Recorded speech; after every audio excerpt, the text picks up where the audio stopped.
everyone, welcome back to Katarina's Garage. My name is Katarina Lloyd, and it's cold out here. It's about minus 17 degrees Celsius. But there is something that I want to actually discuss about some of the frustrations that I actually have when talking with some of the other enthusiasts of the inline sixes that are in both of my cars. So I have a 200 cubic inch inline six in both these cars, right? But there is a difference in quite a number of things between the early inline sixes and the later ones. So let me pop the hood here and I'll show you. Well, I've already had it popped, but like actually get open. Put a little snow on top of it. So this right here is a plucky little 200 cubic inch inline six. It doesn't produce a lot of power. I mean, I do have some things done to it, obviously you can kind of tell a little bit, but internally to the motor, it's all stock, other than like a double roller timing chain that I put it in it. But something about these, so I was talking about compression ratios today in one of the inline six groups, or actually in a couple of them, because somebody mentioned that they had 180 PSI in their car. I'm like, that seems high for one of these. And then I kind of realized that, wait a minute, they're talking about the earlier motors that happen to have a 9.2 to 1 compression ratio out of the box at sea level, right? Where these were 8.7 to 1 compression. So my numbers on a compression test are going to be a little bit lower than theirs. This car, and also something to consider too, is when you're actually doing a compression test, every 1,000 feet above sea level, you actually do get approximately a 3% loss. So do bear that in mind. So this, if we just take the numbers that I know, it's between like 130 to 135 PSI per cylinder. It popped up in my memories a couple of years from 3 years ago of what this thing does, and it hasn't missed really a beat since. So having said that, I'm at 3,585 feet above sea level, and that's roughly, so that 130 to 135, somewhere between like 145-ish to 150 at sea level, which is right on par with maybe about a 5% sort of loss of drivetrain over the years. And this engine does not have a lot of miles on it. It's got less than 100,000 miles on it for reference. So, but something that's actually different about these as well is, because there's a lot of differences in, like, so the 200 cubic inch inline six existed from, I want to say it was 1964, correct me if I'm wrong, until, when was that? 1973-ish, 74? Actually, I think it was 73, because in 74, it got replaced with the 2.8 V6. Now, with that 2.8 V6, because the 2.8 V6 replaced this. However, the 250 cubic inch inline six still kept going, and you can get it in a few different models, like the Maverick, and actually I believe there were some Mustangs, but not the Mustang 2, that could actually have the 250 inline six. But they never put the 250 in the Fox bodies. They have a taller deck height, so they didn't really fit very well. But it's pretty much the same motor, other than that slightly taller deck height.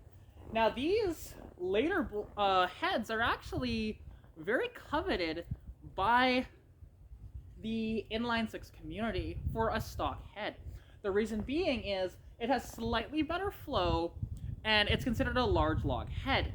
So the intake side is just a little bit bigger of that. It, flows about, it's like 20-ish% better than the earlier small log heads, which is a large log heads came out, and I believe it was 1978.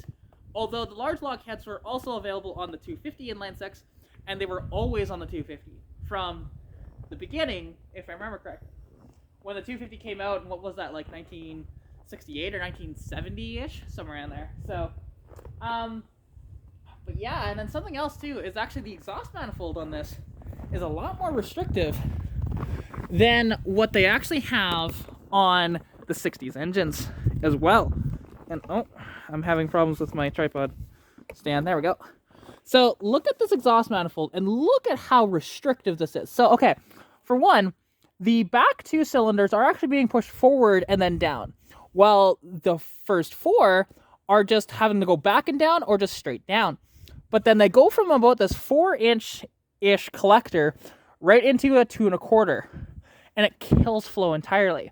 And that's why my header that I have, which happens to be a proper long tube header, will actually do wonders on this engine. And we'll see, because like I said, I hope to get that header installed relatively soonish. But we'll have to see for sure with budgets and everything. It's gonna be a little tight to do it. So yeah, realistically though, like for most of these inline sixes, because again, in here there would be catalytic converter material, because this is, you know, your first catalytic converter. Then there would have been another one underneath. I deleted that other one, and this was already hollowed out before I actually got it. So it's one of these deals, and where those earlier cars didn't have that, they had a little bit freer flowing exhaust. I don't have an example on me, but they were a little bit better of a manifold design. So that's just one of these things. And like with this engine, because the last good dyno run that I had, because I had basically I was driving the Capri for the most part to the dyno events, not my Mustang, and the only other time that I got this thing dynoed, because I've only dynoed it twice, and this car only made, I think it was 52 horsepower, and that's because of really bad gas that I got from Shell. It barely got up the dyno, like it was backfiring and stalling a bunch trying to get up onto the dyno. It was brutal. And I only got, like, I think it was 12 miles per gallon out of that tank. So luckily my fuel is paid for when I go do the dyno. But so this design, like, and it's a very tried and true design, because some of the earlier inline sixes actually had only 4 main caps on the crank. Well, this has 7. It's a very, very stout engine, and they'll last forever. And what's cool, because these later engines as well, they happen to have hardened valve seats, so, you know, you can run it without letting gas in it and not have to worry about it. Where those earlier ones, you have to be a little careful, unless if you actually, you know, get them modified that way and put hardened valve seats in them. Yeah, no, so, and then there was other things as well, because now there have been other Fox bodies that have been, or at least one other one that I know of, with a 200 cubic inch inline 6, that they actually did the T5 manual swap like I did. But I don't know if they used the same bell housing as I did, or if they actually used a Fox body bell housing. That I don't know. Because those Fox body bell housings are very, very rare. And I wish I would have had one, because it would have made life so much easier. I don't even know if I would have needed the adapter to the T5, to be honest. I wouldn't have needed to chop up the, oh god, what's the fork called? The clutch fork, there we go. And there wouldn't have had to need to be a bunch of custom brackets underneath this car for us to put the T5 in this, because it was born with a C4 automatic. So it's one of these things, and it's some of my frustration as well, because I could not look this stuff up. This was all trial and error to get this to work, and there's a full video documenting everything we did on YouTube. It's over an hour long, so, you know, strap tight, and there's a lot of information in there. I did cut out a couple of things, but you get the basics of everything I did, and because otherwise that video would have been like 3 or 4 hours long, so I didn't want to do that.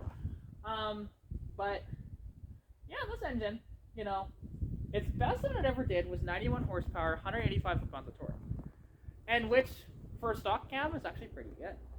However, now though, because I have a better tune on the car, it feels so much better, and also, the next time I'm on the dyno, I'm not going to have my summer wheels on it. Like, May 4th is our first dyno date in Calgary, and I'm going to stick with the winter tires because they're much smaller in overall height. And so it should actually push a little better power than that. I'm expecting right around 100 wheel horsepower and about 200 torque, give or take, but we won't know until it's on the actual dyno. But what's interesting is, it'll be higher elevation than when I had it dynoed at 91 and 185, so it might be closer to that, and I don't know, because Calgary is slightly higher elevation than Devon. Devon, where I had it done, it was about 2,300 feet. Calgary is like 3,200, give or take, so somewhere in that range. So yeah, there's a little food for thought when you're talking specs with some people, and gotta remember, there's a lot of different engines that actually they made for a very long time, and they changed quite a few different things, you know, like bell housing patterns and whatever else.